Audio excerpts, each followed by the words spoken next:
We begin our program with the crucial meeting of Western allies in Germany that ended without a deal. Ukraine had hoped that Berlin would finally greenlight the transfer of German-made battle tanks to its front lines, but that did not happen. We are not really hesitating. We are just very carefully in balance and all the pros and cons. We will make our decisions as soon as possible. The U.S. is warning that the window of opportunity to prepare Ukraine for the next stage of the war is closing. What we're really focused on is making sure that Ukraine has the capability that it needs to be successful right now. Canada's Minister of National Defence was at that meeting in Germany today. Anita, Anand joins me from Frankfurt, Germany. Minister, thank you very much for speaking with us. At today's meeting, there was no decision on whether Germany would allow German-made tanks to be sent into Ukraine. What happened? Well, Katie, before I get to that question, I just wanted to emphasize that I was in Kyiv this week and I saw firsthand the destruction and devastation that this war has caused. And a complete population is under siege now, and the time is here for us as allies and partners to continue to provide Ukraine with the aid that it needs. That's why I announced 200 armored vehicles produced in Canada to be sent to Ukraine before the summer. That's why I've announced an NASAM system that Canada is purchasing from the United States. We will be there with Ukraine in the short and the long term. And that was actually the gist of the meeting today as well in Ramstein. But there had been a lot of conversations. We know that Ukraine has been pushing for Western countries, allied countries, Poland, for example, to be able to send those German-manufactured tanks into Ukraine. What happened at that meeting, and did you get any indication as to why Germany is not ready to make a decision just yet? I certainly think it is beneficial for us to recognize the process that is undertaken at these meetings. And certainly this was our process today, where over 50 countries are represented, and each country describes and examines the capacity and capabilities that they have to contribute. So it was not just a discussion about one capability being tanks, as you mentioned in your question. Rather, we stand back and we look at all of the capabilities that Ukraine needs to fight and win this war: air defense, artillery, ammunition, tanks, armored vehicles, equipment. And it's really about filling gaps for Ukraine in terms of making sure it has the capabilities across the board that it needs to fight and win. As Minister of Defense, are you supportive of tanks being sent into Ukraine by Western allies? I am supportive of all allies continuing to be united and collaborating around the table. And that's what has gotten us to this place where. But what about specifically tanks? Because tanks is that pivotal question where there's concern it might be an escalation that could provoke Russia in ways that Western allies don't want to do. What about tanks specifically? It is important to remember that Canada will continue to do its part, whether it's with the 200 armored vehicles that I announced or the NASAMS system. The decisions regarding capacities are ones that individual countries need to take. And that is clearly the approach around the table. And the goal is to give Ukraine the aid that it needs in the short and the long term. We're remaining focused on synchronizing capabilities and making sure that there's credible combat capability for Ukraine in the short and the long term. And that means a multiplicity of capabilities are necessary. And just so that I understand correctly, if a country thinks its best contribution to this war effort is to send tanks, you're supportive of that country making that decision? Of course. So the UK is sending tanks. For example, we are completely supportive of the effort to make sure that Ukraine has the military equipment that it needs to fight and win this war. We are moving into a crucial stage of the war. And as a result, all of us as partners and allies, need to stand united and to continue to provide Ukraine with the equipment that it needs. We welcome aid that is announced by other countries, as does Ukraine. And having been in Kyiv this week, I am certain that all of this aid is going to be not only welcome, but put to immediate use. Did Germany express why it's, I sort of asked you this before, but did Germany express why it's not ready to make this decision yet? Germany did not. You have to remember this was Boris Pistorius's first Ramstein meeting. He came on the job approximately 3 days ago, and he is very willing to continue to be united with all of the partners around the table, and certainly in our discussions about many capabilities, including tanks. He was very enthusiastic about continuing to support Ukraine, as we all are. The Kremlin said the delivery of more advanced weapon systems marks an escalation in the conflict and said that the West will, quote, regret its, quote, delusion that Ukraine could win the war.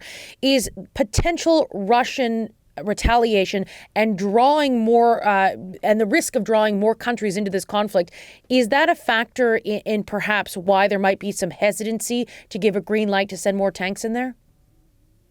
I do not believe that we will regret our support for Ukraine. No, but it's the hesitancy around tanks specifically. The discussion, as I said, focuses on numerous capabilities, not only tanks.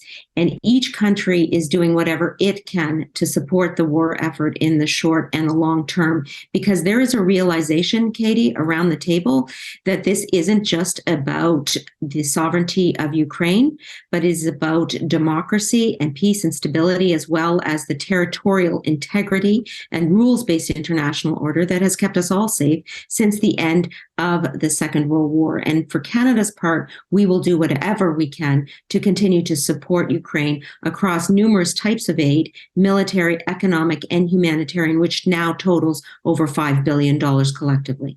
Have you made a decision yet about whether you think that Canadian tanks would be useful to Ukraine in the war effort?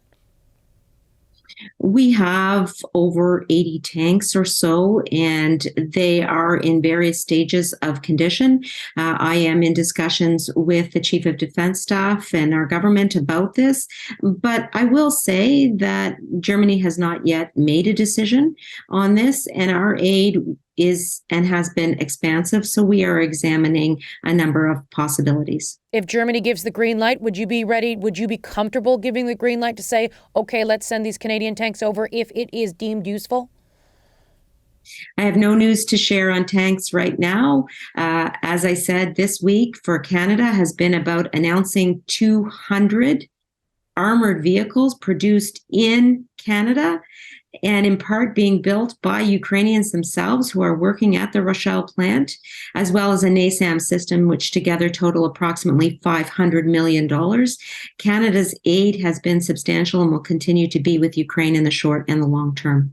Really quickly, the last thing I want to ask you about is when you were on our program previously, before 2023, you spoke about how you're giving options to Chrystia Freeland, the finance minister, about what funding at the 2% level of GDP would look like for the military. You're giving her options, funding packages for less than 2%, 2%, and more than 2%. Have you had any indication from finance as to where Canada will be on that? And do you anticipate Canada will meet that NATO target of spending 2% of GDP on defense spending?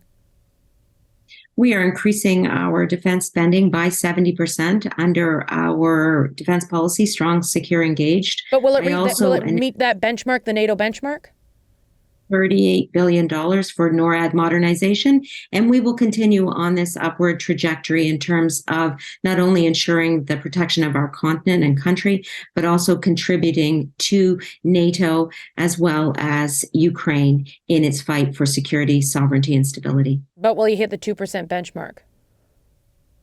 That's a substantive investment that we will continue to focus on.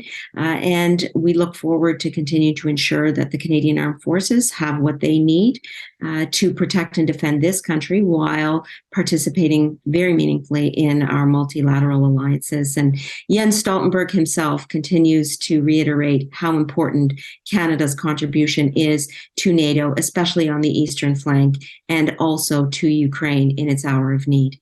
This answer is sounding like a no without the word no.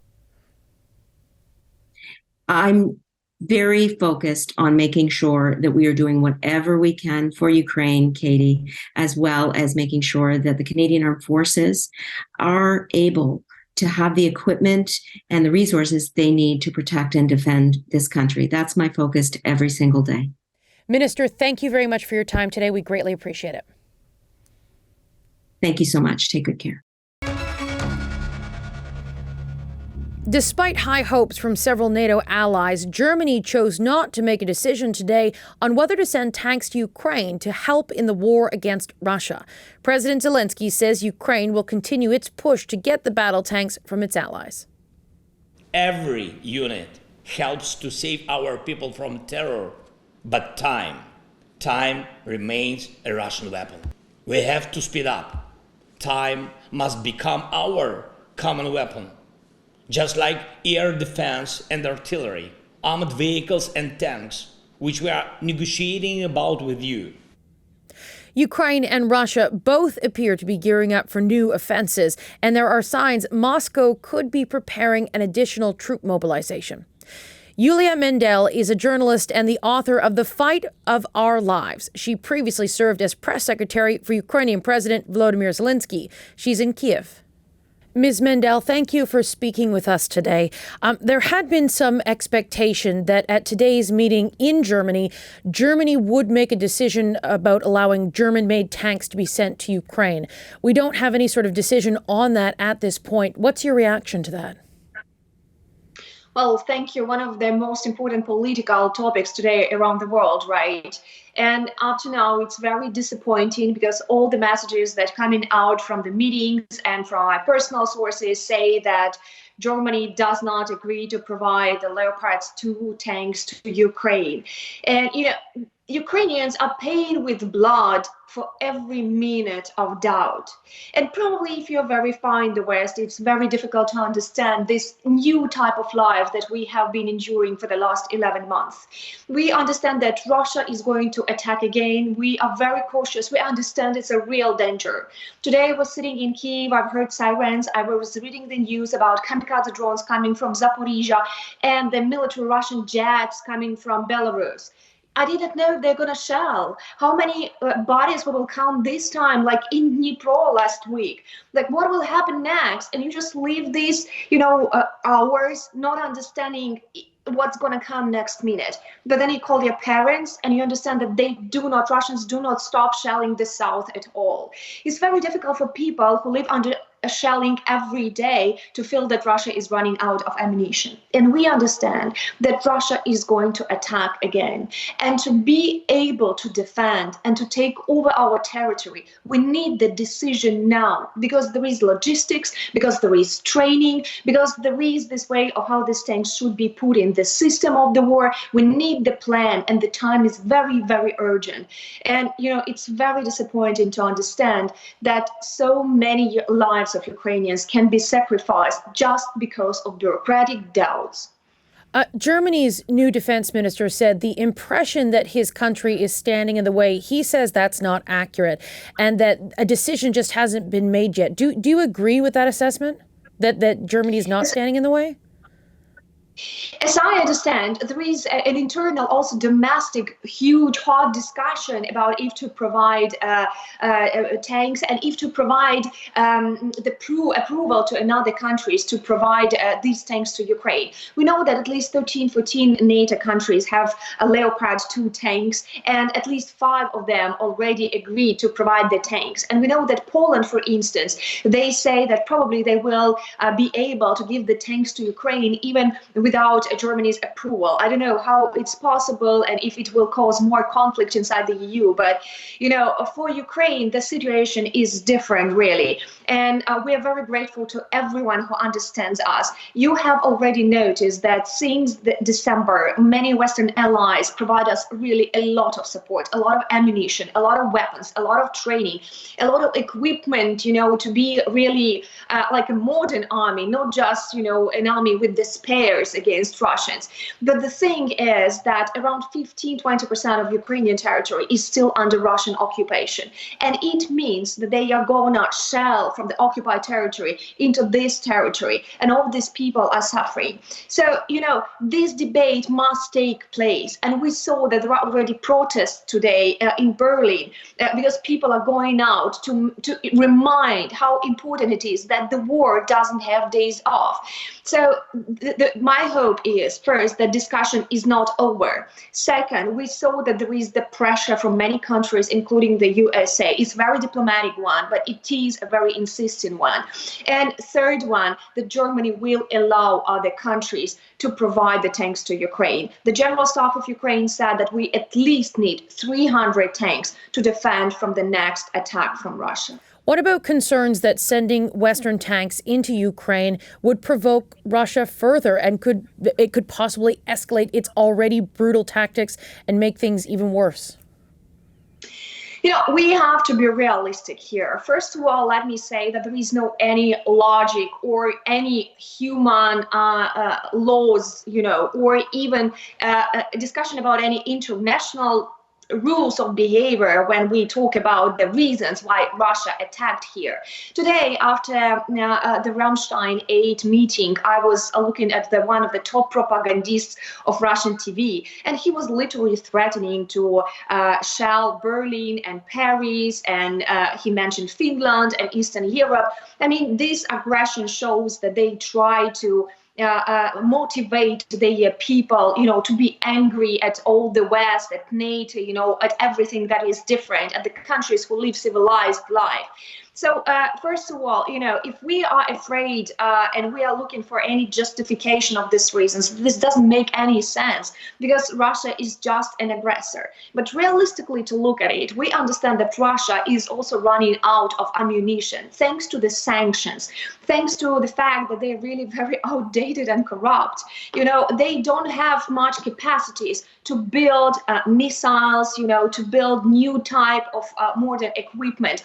So right now, really, the shelling has reduced at many parts. And this shows that, they are desperately looking for new opportunities. And in this fact, we understand that, we need to stop this war. And to stop it, we need to make Ukraine strong. They have very determined people there who suffer, such difficult conditions. And we need to give them opportunity to kick Russia out.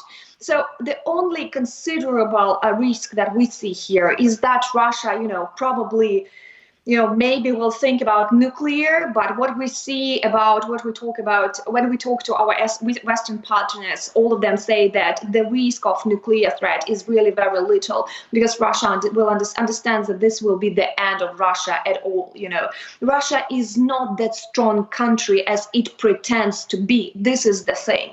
Russia is very weak and very corrupt, and this is the time to stop this autocracy and to provide, strength and democracy as much as possible. We're running out of time here, but I do want to ask you very quickly. The U.S. Joint Chiefs of Staff Chairman General Mark Milley, he said today it will, quote, be very, very difficult for Ukraine to eject Russian forces from every inch of occupied Ukrainian territory this year. Is that the feeling on the ground in Ukraine right now? The thing is that there are discussions if Ukraine is able, for instance, to release Crimea, or the parts of Donbass that have been occupied by Russia since 2014. But let me say that the war usually does not finish immediately, and there are different steps, and Mark Milley also mentioned the dialogue. So it's important to move forward to the stage when Russia is not able to fight and is ready to sit down, and to start discussing how to withdraw, how to move forward, and how to stop firing. So we're really expecting that we will be able to do this year. But we know that it is very difficult to stop this war in general, immediately, and to establish the peace that we used to have before 24th of February 2022 and before 2014 when Russia attacked Donbass. Before I let you go, I want to talk about that. We're coming up to the 1-year anniversary of when Russia launched its invasion of Ukraine. I'm wondering if you can tell me what the mood is like right now at this point in the conflict. I know it's been months and months of death and destruction and trauma and just horrific experiences. But it's been a particularly bad week if you look at the attack in Dnipro and then the accidental helicopter crash. I'm wondering if you can tell me what the mood is like right now in Ukraine. Yes, thank you for this. I will say that it's a bit different probably in the cities that are not shelled so much as east, south, and some northern parts. But if you talk to the people who are under constant Russian shelling every day, they, really are more tired. There is definitely, this fatigue because the war feels endless. But what I'm impressed by, I see so many people, young moms, for instance, and families, and they say, we're not leaving. We don't want to be refugees. We are staying here. They're helping army. And the most important dialogue that I held last week was with the person, a major of the Ukrainian army, who was withdrawn from Solidar in Bakhmut. He told me that his people were living for 12 days in the temperature of minus 17 degrees by Celsius. It's almost 1 degrees by Fahrenheit in tranches. And I was asking him, why are you staying there? Are you staying for your home, to defend your families? And he said, we don't want to be Pompeios. We're just very angry. We want to fight. We will fight them. He said, we have a lot of energy, and believe me, the army will stand. And I promised him that the rear will stand too, because this is the belief in our country, and this is the democracy. If we don't stand now, then probably we will lose everything we have. Iuliia Mendel, thank you for your time today. Thank you for having me.